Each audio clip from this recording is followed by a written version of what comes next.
Hi, this is Brian Allgaier from Insomniac Games. I'm the creative director on Ratchet & Clank Into the Nexus. Into the Nexus is a return to the classic Ratchet & Clank style adventure and continues Ratchet's story arc from the Future series that included games like Tools of Destruction and A Crack in Time. Here's some footage from close to the beginning of the game. Ratchet and Clank have stowed away on an enemy ship and landed on planet Uruk, where they are in search of escaped convict Vendra Prague and her brother Neftin.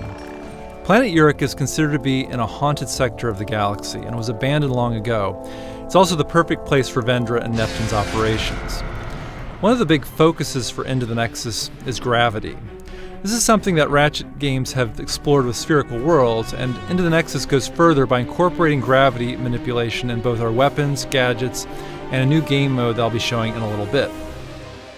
Here Ratchet is using a gadget called the Grav Tether that allows him to create these gravity beams between targets. He can change their direction, create multiple beams, and use them to travel across bottomless chasms.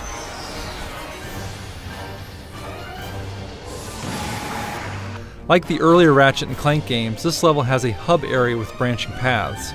On the left path, Ratchet encounters some blade balls, which is a perfect situation for the Winterizer. This weapon delivers holiday cheer by firing out a stream of snowflakes, holiday tunes, and an Arctic blast that transforms enemies into snowmen.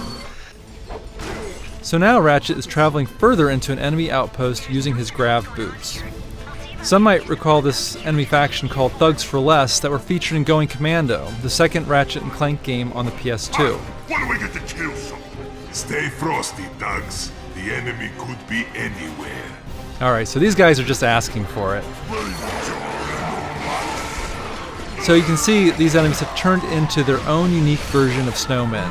You can try the Winterizer on different enemies and each time get a different result. The weapon upgrades and will later drop holiday presents that give out health and ammo. In terms of gravity-based weapons, we have the Vortex Grenade, where you can fire out a vortex that sucks multiple enemies into the air, allowing Ratchet to pick them off or focus on other enemies. The Vortex Grenade is great for crowd control, and it upgrades to fire out multiple vortices. Into the Nexus has a spookier quality than past Ratchet games, and a weapon that shows off that quality is the Nightmare Box. Ratchet can toss this box out and it opens to unleash a hideous creature that scares enemies. You never know what creature will pop out. There are skeletons, horned demons, giant eyeballs, and of course scary clowns. The Nightmare Box is a great distraction weapon and will later upgrade to attack enemies. There's another weapon that seems kind of basic at first, but later upgrades and plays with gravity. The Temporal Repulsor is a great shotgun type weapon that knocks enemies back, but when it upgrades, it knocks them up into the air, putting them in a temporary stasis mode, allowing Ratchet to shoot them again to deliver a 1-2 punch and take them out of the action. As Ratchet takes out more thugs, Vendra becomes wise to him, getting closer to her, and starts a one-on-one dialogue. This kind of villain-hero relationship has been very important in past games like Tools of Destruction and A Crack in Time, where we've had villains who had a connection to Ratchet or his past. In Nexus, Vendra is searching for her own kind, and this of course is in line with what Ratchet has been pursuing in past games where he's been trying to find his race, the Lombaxes. Vendra compares her quest with Ratchet's and believes the two of them are very much alike. In terms of the haunted spooky theme, the phrase we came up with during the early stages of production were exploring the darkness of space, where you are in these dark areas of the level and don't quite know where you're going. In this section, we have these ghostly anomalies that have given the sector its haunted label.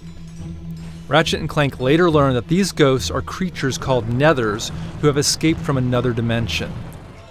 Clank gets an upgrade where he can travel into Nexus points that take him into the Nether dimension where he has full control of gravity.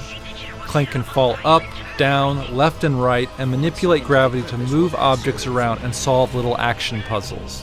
Clank's goal is to lead another creature back to the Nexus point and bring him into the normal dimension where it becomes unstable and destroys a barrier that blocks Ratchet's path. So there's a slice of Ratchet & Clank Into the Nexus. We're very excited about creating this classic Ratchet & Clank story-driven adventure. It'll be available for disc and download this holiday season.